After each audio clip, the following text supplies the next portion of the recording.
You're watching Lore of the Internet, and here are 9 stories of lawyers' top oh shit moments. I was representing a plaintiff in a hit-and-run case. Plaintiff is testifying and is, despite me preparing them for several hours the previous day, an absolutely terrible witness for her own case.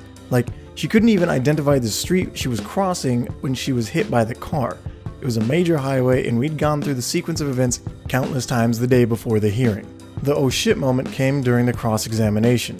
Defense counsel pulls out a picture of my client dressed up and ready to hit the club, which was posted to Facebook the day after the alleged accident. I, thinking quickly, object because the timestamp refers to when it was posted, not when it was taken. Defense counsel shows the picture to my client and asks her when the picture was taken. Sure enough, they say it was taken the day after the accident when she was supposedly in unbearable pain. Oh shit. UK. Bear with me on this one. I was in court listening to the most boring old defense lawyer you've ever seen. He was questioning the arresting officer in the case. It was drugs or something like that. Anyways, he's droning on about every little detail and the magistrate was constantly telling him to hurry along. The arresting officer was getting noticeably annoyed and the room became empty pretty quick. Everyone was very bored and annoyed. He was droning about details that I'm not sure anyone was really listening to or cared about. Anyway, he went over the arrest times and the likes with the officer, time he admitted the suspect and released him. He had bored the officer to the point where he was barely paying attention. So he was admitted at 21:45 on the night in question? Yes. And released the night after? Yes. And that was what? Just after 10 p.m.? Yes. What time after 10 p.m.? I don't know, 10:15 p.m. maybe? So my client was detained for more than 24 hours? Wait. The penny dropped. The officer let his guard down and revealed that he kept the defendant for more than 24 hours, which is the max time for detention in the UK. The defense rested and the magistrate threw the case out immediately. Well played, sir. Well played. I think I just took the Henry Kissinger approach on that. I was a baby lawyer in my first year representing the 19-year-old child of some rich people in San Mateo County, California. My client had gone on a bit of a shoplifting spree and we were cleaning up all of her cases with a global plea, meaning we handled them all at once. Being new, I filled out the plea form wrong, swapping the counts she was charged with for the counts she was pleading to. It's an easy mistake. Every court has their own unique form and I was unfamiliar with San Mateo's. The judge calls my line. Starts reading off the plea form, notices a mistake, and then starts screaming at the top of his lungs, "Counsel, what is this? What is this? Is this your first day on the job? This is a court of law and we do not accept mistakes. Fill out this plea form correctly or I'll have you taken into custody for contempt." I did not expect a reaction like that. My client, who had clearly just taken a huge bong rip at 8 a.m., who was wearing all pink velvet tracksuit and was looking at me like I was the biggest idiot in the world. I corrected the plea form. The judge made me wait until the very end of the calendar to take my plea. Afterward, he called me up to the bench. In private, he told me, "Sorry to ream you like that. Everyone messes the plea form up, so I always pick the youngest lawyer to yell at. The older guys will grumble and complain, but if you notice, they all fix their own forms and we didn't have any more problems. Keeps the calendar running smooth." Where did you go to law school? After that, he invited me to his office for coffee and gave me some really good life and work advice. Turns out he likes talking to new lawyers.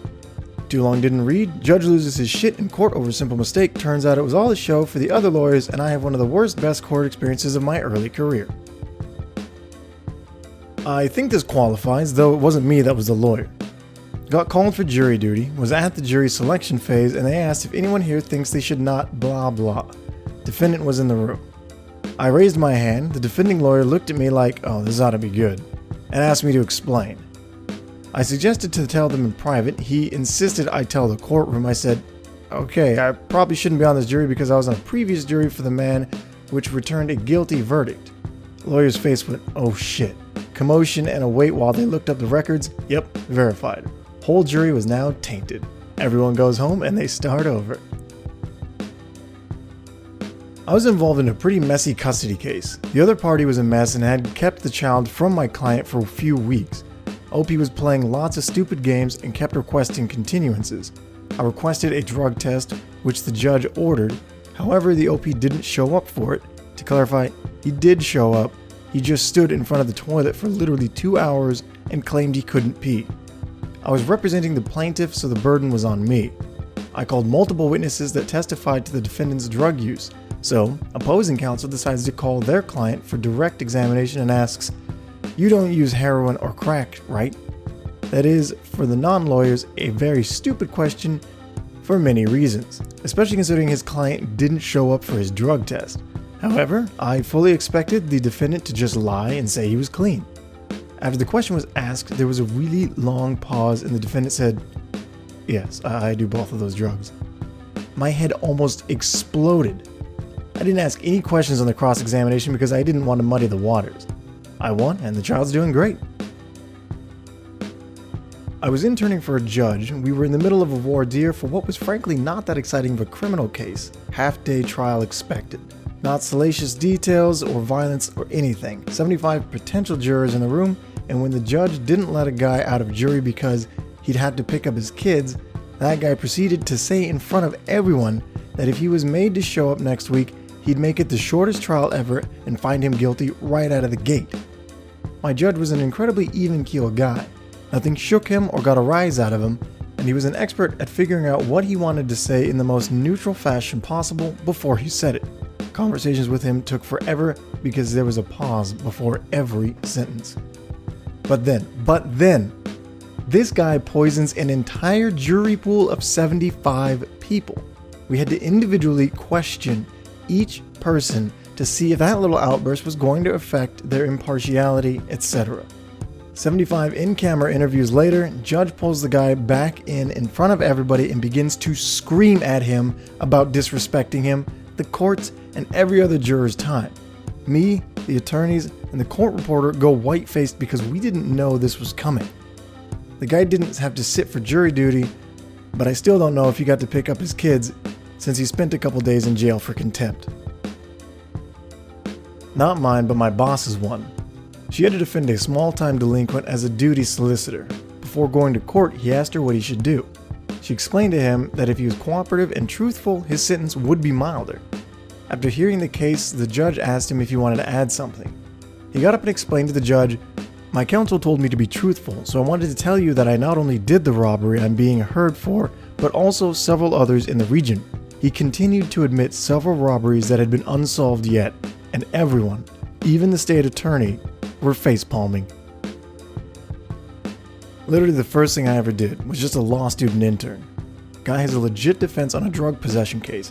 Drugs found in a jacket, guy wasn't wearing the jacket, they're going to have a very difficult time proving the jacket belonged to my guy. Had a long meeting with the client, explained everything, client was excited.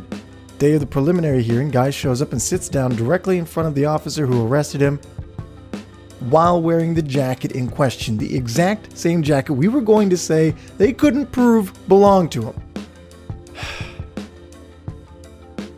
Set in on a personal injury case where the plaintiff broke their leg in an accident and had a doctor on the stand as an expert. The woman's lawyer begins questioning the doctor about their experience with leg injuries. He was a well-known orthopedic surgeon in the area. She asks if he's ever treated a tibia fracture. The leg bones are tibia and fibula, to which he answers no, then starts grilling him with questions about the tibia. After about 6 or 7 questions, she asks, "How did you get a medical license and have been able to practice medicine this long if you've never treated a tibia fracture?" And begins a small rant about going after his credentials and those that gave it to him, to which he responds, "There is no bone named the tibia." The lawyer became beet red and everyone in the room tried their best to keep from laughing, including the judge. And as always, thank you for watching. And if we have any lawyers out there, let us know about your top oh shit moments. If you enjoyed the content, be sure to like and subscribe. And until then, we'll see you in the next episode.